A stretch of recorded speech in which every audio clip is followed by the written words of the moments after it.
She spread her underwear outside, not knowing the kind of house she had just rented. From the window, Madame Ifeoma Odigon, the landlady, watched with a wicked smile and a calabash in her hand. "Another victim for me," she whispered to herself. What happened next to the new tenant will make you think twice, and always ask the right questions about the house you rent before you move in. On a quiet street in Kambili City stood a house that never knew peace. Inside, neighbors lived like strangers. No greetings, no visits, not even a smile. The only time they spoke was when voices rose in anger, and the reason was always the same: things kept disappearing. A pair of shoes left outside, gone. Clothes on the line, gone. Even a child's tiny clothes, gone. But what terrified the tenants most wasn't just the theft. It was what followed. A woman lost her wig outside. Days later, a simple headache dragged her to the hospital, and she never returned alive. Students who lost their uniforms failed exams they had studied hard for, as though something erased their effort. Babies whose clothes vanished suddenly fell sick, and some never survived. In that house, trust died. Every neighbor watched the other with suspicion. Every week ended in screaming matches, fingers pointing, voices echoing one word through the compound: thief. Inside one of the flats lived the landlady, Mama Ifeoma. The tenants called her Mother of Mercy because she never moved without her black Bible. To outsiders, she was holy, gentle, and kind. Every morning at 5:30, she walked the street with a bell in her hand, shouting, "Repent. Jesus is coming." Everyone believed she was a woman of God. But in truth, Mama Ifeoma Odigon was the power behind all the strange things in that compound. Each time belongings disappeared, they didn't just vanish, they became sacrifices for her hidden kingdom. The more her tenants fought and cursed each other, the stronger she grew in the spirit. Her smile hid secrets no one could imagine. She knew every corner of her house, every peaceful home, every sad one, and whenever she saw joy, she found a way to destroy it. While neighbors blamed one another and shouted the thief, she watched quietly, her power feeding on their pain. One day, a lady named Chika Onyema arrived at the compound. She was single and worked in an office. No one came to meet her. She put her cases down and sat on the bed to rest. On the third day after moving in, she left her simple black shoes at the entrance of her door and went inside. She had polished them and placed them neatly on the mat. Before she came out, the shoes had disappeared. Her heartbeat quickened. "Who stole my shoes? Who stole my shoes?" she cried. Curtains moved, but no one came out. In that house, no one spoke to each other. They all lived like enemies. 3 days later, the boss who had promised to promote Chika suddenly gave her a sack letter without explanation. She cried and went home. People looked but kept their distance. She searched for another job, walking office to office with her CV in a thin folder. "We will call you," receptionist said with polite smiles, but the phones did not ring. She sold small things first: a toaster, a kettle, then the little table lamp she loved. Each sale made the room look poorer. Slowly, she began selling her belongings just to survive. Her bags got smaller, her heart felt smaller, if only she knew where her problems came from. A new tenant, Town Salome, also moved in happily. He came with a small box of clothes and a smile. He whistled about the cheap rent. "This one fine for me," he said, carrying his box upstairs. "I go manage here. Work near, money safe."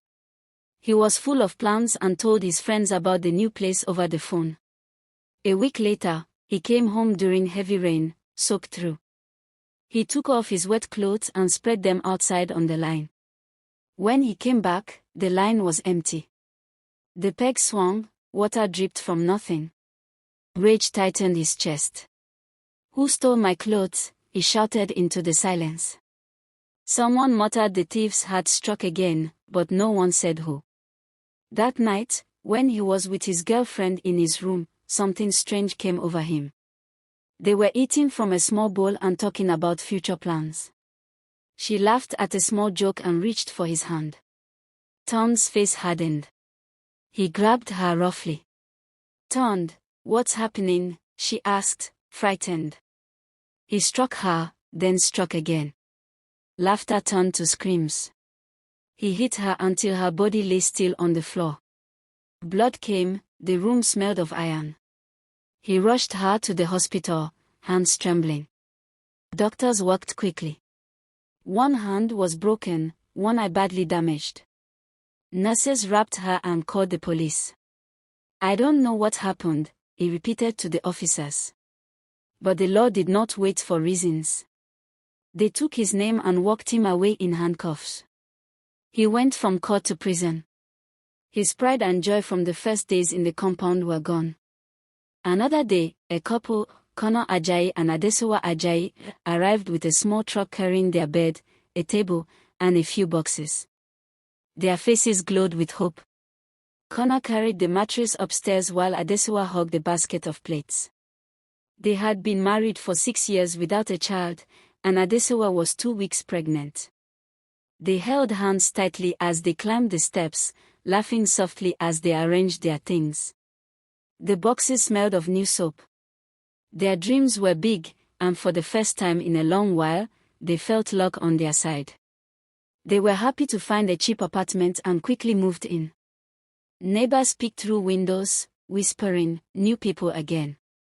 No one came with food or gifts, but the couple didn't notice, they were too full of hope. They spoke softly late into the night, planning names and the colors of tiny clothes. Days later, Adesewa washed her clothes, including her panties, and spread them on the rope. She had washed carefully, rubbing soap into each cloth, humming a small song while the sun warmed the fabric. 10 minutes later, everything had disappeared. The peg swung empty. Even the small rug she had placed to dry was gone. "Who stole my clothes? Why? Who took my baby's clothes?" she cried, hands shaking around the useless pegs. Curtains moved, no face appeared. 2 days later, she was rushed to the hospital. Adesewa could not stand steady, and the pain in her belly had grown sharp. Connor carried her, worry carved deep on his face. The waiting room smelled of bleach and medicine. When the results came, the doctor said she had lost the pregnancy. She cried bitterly, but that was only the beginning. Days later, her body began to change. Her skin felt dry even after baths, like water could not touch her inside. Her legs grew weak, her quick step became a shuffle. She woke stiff, each morning the stiffness spread a little further. She couldn't walk. She couldn't do anything. They rushed her to different hospitals and bright clinics. Doctors ran blood tests, urine tests, scans, and gave bitter pills. The notes piled up, the head shakes continued. "Maybe viral," one said. "Try this medicine," another tried. Nothing worked. Hospital rooms blurred together, white sheets, beeping lines. Adesewa's breathing slowed. She slept for hours and woke with a dry mouth. Her voice grew thin. Hope drifted away like smoke. Finally, they were told to take her back. "There is nothing else we can do here," a weary doctor said, handing over prescriptions and referrals. "If she gets worse, bring her back. For now, make her comfortable." No one offered the answer they wanted. At home, Mama Ifeoma was always praying for her, anointing her body with oil she called holy oil. The landlady came to Adesewa's door more and more often, hands tender, voice soft. She placed a small bottle of oil on the table and whispered, "I pray for you, my child. I will pray and pour oil." She rubbed the oil on Adesewa's temples and knees, chanting short prayers that sounded like songs. People in the compound nodded, "Mama dey help. She dey show up for the sick." For a time, her presence seemed to calm the house. Adesewa's mother ran from Odejara village to the city. She arrived dusty and tired, scarf tied over her head, with the look of a woman who had traveled nights to reach her child. When Mama Ifeoma saw her, she stiffened. She recognized holy power on the woman. The landlady's smile flickered like a candle. The bell she loved to ring paused on her lips. The mother did not come alone. She brought Pastor Sola Oladipo, a small man with a rough voice and clear eyes, the kind of pastor who spoke with fire and smelled faintly of fresh leaves. He had been a friend of the family for years and had run to the city when he heard. They began to pray in the compound. At first, it was a slow, whispered thing. As they prayed, Mama Ifeoma started shouting in her room. It began as a low moan, then rose sharp and loud. Those nearby heard a different voice come out of her mouth, rougher, not the sweet, careful tone she used in the mornings. She ran outside, screaming and confessing. Her wrappers flew around her, the Bible she clutched shook like a rag. She shouted words no one expected. She named places. She named things. She named times. She told of the ropes and the pegs, of the nights she walked under the eaves, of the small things that had vanished. I did it, she screamed, falling to her knees. I did all of it. I took what I wanted. I took the cloth. I took the shoe. I did not only take, I sent sickness. I used power I should not have used. I am sorry. I have sinned. The compound stood still. Some covered their faces. Others stepped forward in anger. Children clutched their mothers. The confession unrolled like a rope. She spoke of places no one knew, words she had whispered, the little actions she took while people slept. She talked of a small back room where she kept things taken from the lines. She said she fed on the sound of quarrels. The more people fought, the happier she felt. She told how she had loosed something small into the wind one night when a household smiled too much. She named Connor and Adesewa's flat. No longer the soft landlady with a Bible, Mama Ifeoma looked old in a new way, like someone who had carried too many secrets. Her hands trembled as she held the Bible, then pushed it away, as if the book could not hold what she had become. Men fell silent. Women began to cry. Neighbors who had suspected each other now stared at the landlady with fear and rage. Old grudges shrunk beside the large betrayal of a woman they had trusted. That was when the tenants finally knew the truth. It was their landlady behind everything happening in the house. The compound changed in that moment. Where once they had pointed at each other, now they clustered around Mama Ifeoma, demanding how and why. Why our children? Why our clothes? Someone shouted. Which ones did you take? Return them, another cried. Pastor Sola called for calm and asked everyone to stand back while they prayed for the broken to be healed. Adesewa, weak and pale, looked at the woman who had been kind in daylight and cruel in darkness. Her eyes filled not only with tears for her lost child and failing body, but with the sharp grief of betrayal. I knew something was not right, she whispered to Connor. He held her and wept too, angry and sorrowful. In the days that followed, the compound did not return to what it had been. The roof creaked the same, but trust was broken and the hurt was new. Some tenants wanted to leave, others stayed. Moral: the greatest evil is not always outside, it often hides close by, disguised in holiness and kindness.